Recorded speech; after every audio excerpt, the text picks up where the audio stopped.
May 11, minove ko na po ito. Madam Sino po President, magsasabi na bagong motion? point of order. Ad hominem. Sinasabi ko lamang po, ang Hindi, sinasabi ko lang, kanina po po sinasabi. Hindi po tama yun. Section Dahil 130. yung kasama niya ay walang kinalaman, walang alam sa batas.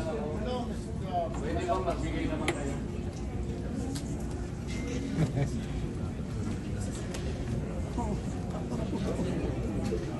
Sinasabi ko kasi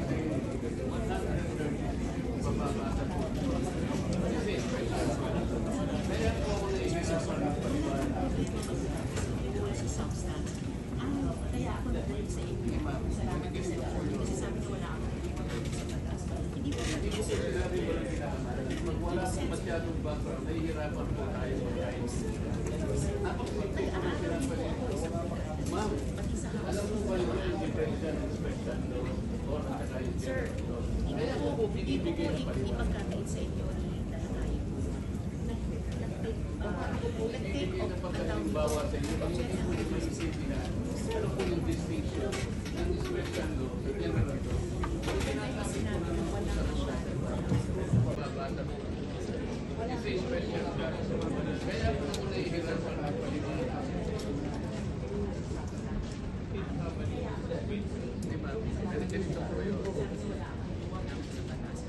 Hindi ko sinabi ko lang kinakamalan. Pag wala pong masyadong background, nahihirapan po tayo magkaintindihan. Napakasimple po ng pinapalit ko. Ma'am, alam mo ba ninyo yung differential ng special law or at saka yung general law? Kaya ako po binibigay ng paliwanag yun.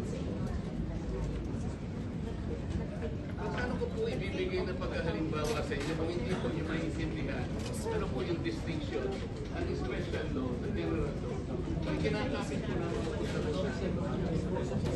wala ko, huwag nyo palalawakin. Wala ko sinabing walang masyadong yung kung walang masyadong background sa mga. Gusto naman po eh. Magkakahirapan po talaga tayo.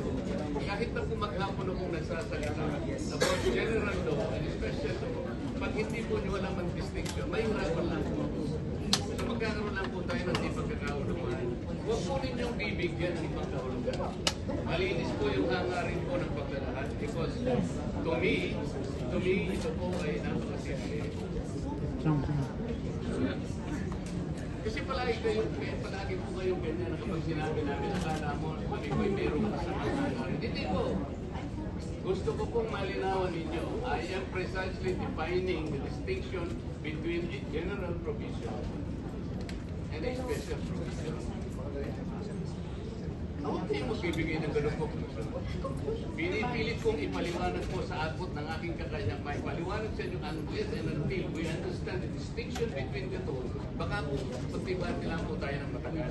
So huwag po niyong bibigyan ng masamang kahulugan. Pinipilit ko pong makatulong sa ating lahat. So naintindihan po niyo yung distinction ng general. So wala po tayong problema. I am trying to premise my discussion and my argument on the validity and supremacy of a special provision. Yan na po. Pinapiging lang po kayo, pero ayaw nyo naman akong pakinggan. Napakasimple po ng distinction na binibigay ko. Wag po, ang pakiusap ko lang po, huwag kayong magbibigay ng masamang kahulugan. I am only precisely placing a distinction between the two. Yun lamang po. Wala pong ibang masamang kahulugan doon. Eh kasi po yung kayo na premise ang gano'n. Huwag pong gano'n. Boss, explain ka lang natin para hindi ma-offend. Huwag pong gano'n. Huwag pong gano'n. Explain mo na lang, boss. Sir, ilan sa mga kasama natin, Madam President? That is my question, Madam Madam President. Chair, the gentleman is out of order because his question sa mamadali, bakit, can be discussed in the actual motion. Can be discussed after the motion whether we should take it out. Hindi offense that bibigyan niya ng ganyang kulay.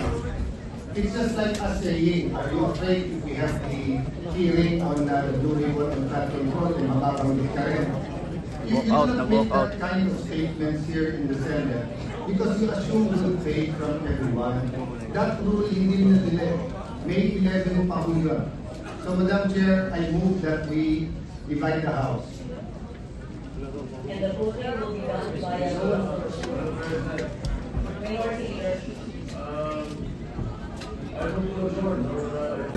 Na ilalabas na warrant of arrest para makaboto yung mga yun na makukulong. Sir, bakit po kayo nag-walk out? This is a travesty of Senate rules. Sir, ano pong mangyayari ngayon? Dapat yung goals. Ano dapat? Sir, dapat yung goals. This is a travesty of Senate rules. Will not allow it.